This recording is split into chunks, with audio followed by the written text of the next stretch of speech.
평소에 내가 어떤 사랑을 하고 있는지, 성숙한 사랑을 하고 있는지에 대해서 알고 싶으셨다면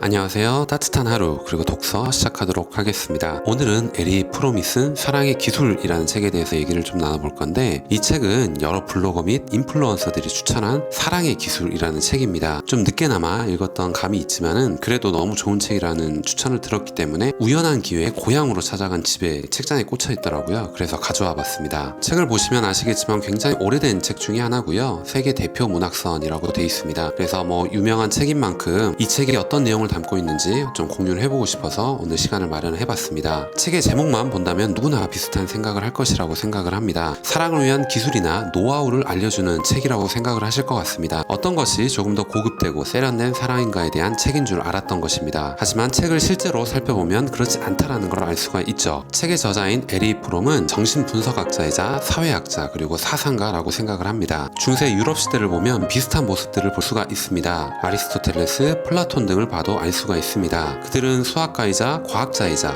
철학가이자 예술가이기도 합니다. 여러가지 재능을 두루두루 섭렵했기 때문이죠. 선천적 재능이라기보다는 후천적 배움과 지혜라는 그런 표현이 맞을 것 같다는 느낌도 듭니다. 적어도 저는 그렇게 생각을 합니다. 여러분들 사랑에도 기술이 있다고 한다면 어떻게 하시겠습니까? 평소에 내가 어떤 사랑을 하고 있는지, 성숙한 사랑을 하고 있는지에 대해서 알고 싶으셨다면 오늘 영상 끝까지 보시면 도움이 될 것 같습니다. 영상을 시작하기 앞서서 좋아요 그리고 구독도 꼭 부탁드리겠습니다. 책의 저자인 유대인은 2차 세계대전 당시에 모진 억압과 학대를 받았던 민족이라고 생각을 합니다. 에리 프롬 역시 유대인이었습니다. 나치 때문에 미국으로 망명했고 귀한 인물이기도 합니다. 사람을 관찰하는 것을 즐겼다라고 말하고 있습니다. 주변을 관찰하고 사색에 잠기는 것이죠. 무언가를 찾기 위한 과정 중 하나라는 생각도 듭니다. 간혹 어떤 책이나 영상들을 보게 되면 머리가 복잡하고 아이디어를 떠올리고 싶으면 혼자만의 명상의 시간을 갖거나 화장실에서 샤워를 한번 해보라고 하잖아요. 왜냐하면 온전히 그 생각에 잠길 수 있는 그 공간이자 시간이기 때문이라는 생각도 듭니다. 이 책을 읽으면서 사랑에 대한 저의 생각과 관념이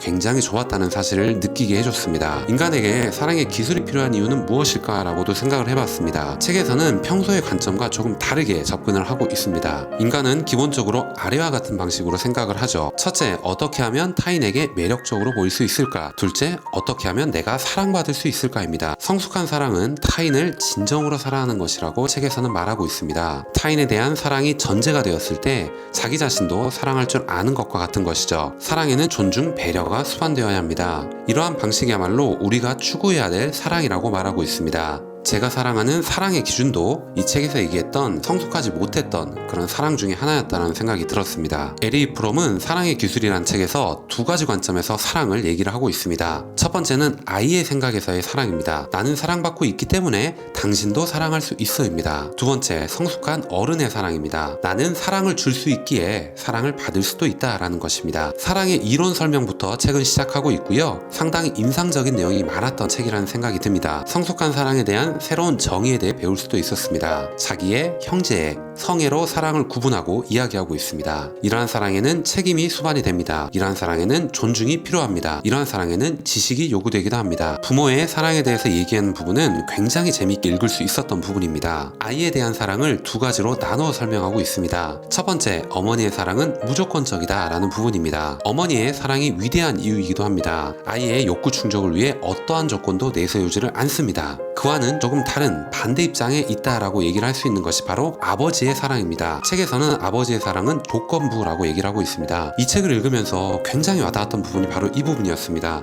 제가 남자이자 아버지이기 때문일까요? 아버지는 아이를 대할 때 요구하는 바가 명확하다라고 얘기를 합니다. 이를테면 이런 방식입니다. 내가 요구하는 것을 들어준다면 너에게 더 큰 사랑을 줄 수 있어. 내가 가지고 있는 자산들은 너 하는 거 봐서 금액이 결정될 거야 라는 것이죠. 아버지는 아이에게 규율, 규범, 규칙, 질서, 훈련을 알려주고 전달해주는 사람인 것입니다. 성숙한 사랑을 위해서는 책에서는 세 가지 조건을 제안하고 있습니다. 첫 번째는 끊임없는 훈련 차원입니다. 두 번째는 생각과 명상의 시간, 즉 정신을 집중하라는 것이었습니다. 세 번째는 인내를 얘기하고 있습니다. 힘든 과정인 만큼 걸음마를 배우는 것 같은 자세를 가져라 라고 얘기를 합니다. 올바른 생각과 마음가짐을 위한 생각법에 대해서도 팁을 주고 있는 책입니다. 인간 정신분석과 사랑에 대해 더욱 깊이 알고 싶다면 오늘 이 소개드렸던 에리 프롬의 사랑의 기술을 적극적으로 추천을 하는 바입니다. 오늘 내용은 여기까지 하겠습니다. 마지막으로 책을 두 문장으로 한번 요약을 해보고자 하는데요. 첫 번째는 사랑에 대해 이렇게나 깊은 생각과 통찰이 가능하다는 것에 대해서 놀랐다라는 것이고요. 두 번째는 종교와 신에 대한 부분은 좀 읽기 어려웠다라는 부분이었습니다. 오늘 여러분들께 드렸던 내용이 조금이라도 도움이 되셨거나 재밌게 읽으실 수 있으셨다면 좋아요 그리고 구독 꼭 부탁드리겠습니다. 다음 시간에 더 좋은 내용,